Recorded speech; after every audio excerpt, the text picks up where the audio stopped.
Pédagogie sexuelle de l'OMS. Précurseur pour légaliser la pédophilie. En France, un procureur a abandonné l'accusation de viol contre un homme de 28 ans, au motif que Sarah, 11 ans, aurait été consentante. L'homme n'est plus accusé que d'agression sexuelle sur une mineure. Le ministère public soutient que Sarah a accepté les actes sexuels, qu'elle n'a pas été forcée d'avoir de rapports sexuels. Selon les autorités françaises, elle était disposée à suivre l'accusé.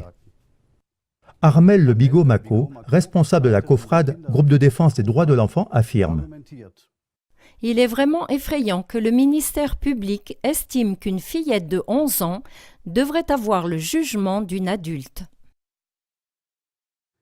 La plupart des pays européens fixent entre 14 et 17 ans l'âge minimum de consentement sexuel.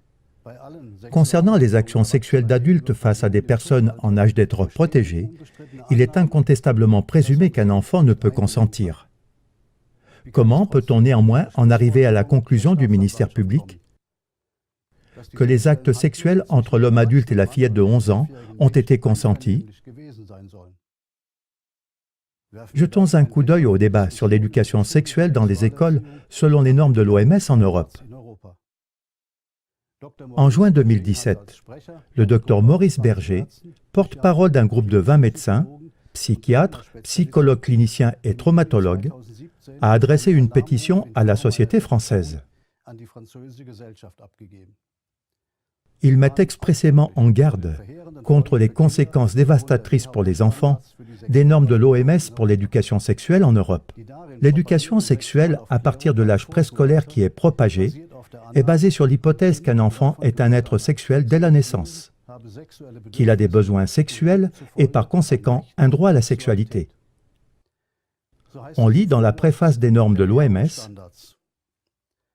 L'approche globale de la pédagogie sexuelle est fondée sur la compréhension de la sexualité en tant que potentiel humain, comme énergie vitale générale et comme aide pour les enfants et les adolescents à développer des aptitudes essentielles qui leur permettront de déterminer eux-mêmes leur sexualité et leurs relations pendant les étapes de leur développement.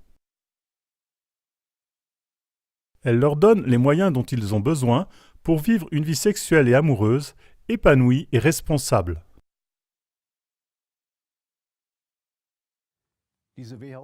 Ces normes de l'OMS sont appliquées non seulement en France, mais aussi en Allemagne, en Autriche et en Suisse, financées par l'argent des contribuables, comme par exemple en Suisse où depuis des années, l'OFSP, Office fédéral de la santé publique, finance Santé sexuelle suisse par millions de francs suisses. En collaboration avec une alliance pour l'éducation sexuelle, l'OFSP veut appliquer en Suisse les normes de l'OMS. Ariane Billéran, docteur en psychologie et auteur d'ouvrages de référence, a méticuleusement analysé et commenté les différents passages des normes de l'OMS. Elle alerte que le contenu de l'éducation sexuelle n'a rien à voir avec la protection effective des enfants, comme le prévoit par exemple l'article 11, paragraphe 1 de la Constitution fédérale suisse. Citation. Il s'agit seulement d'utiliser la prévention, c'est-à-dire l'éducation sexuelle de la petite enfance, comme prétexte pervers pour faire passer les idéologies et les comportements pédophiles.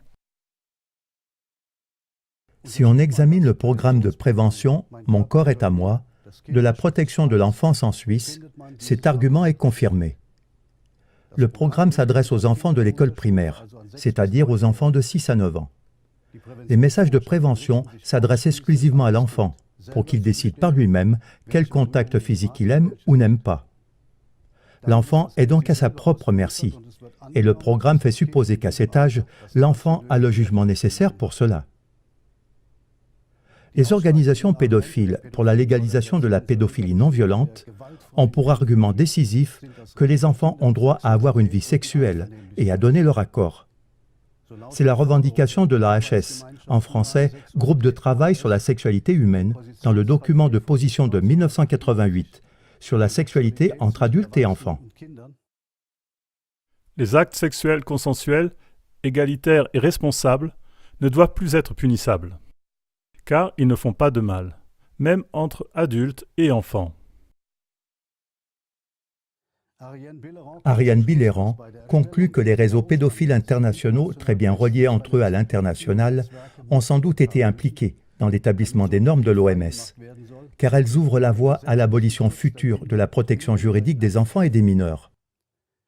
Cette dernière affaire judiciaire en France montre que ce sont justement ces revendications des organisations pédophiles qui sont maintenant satisfaites dans leurs premiers pas. La pratique déjà courante de l'OMS en matière d'éducation sexuelle porte ses premiers fruits.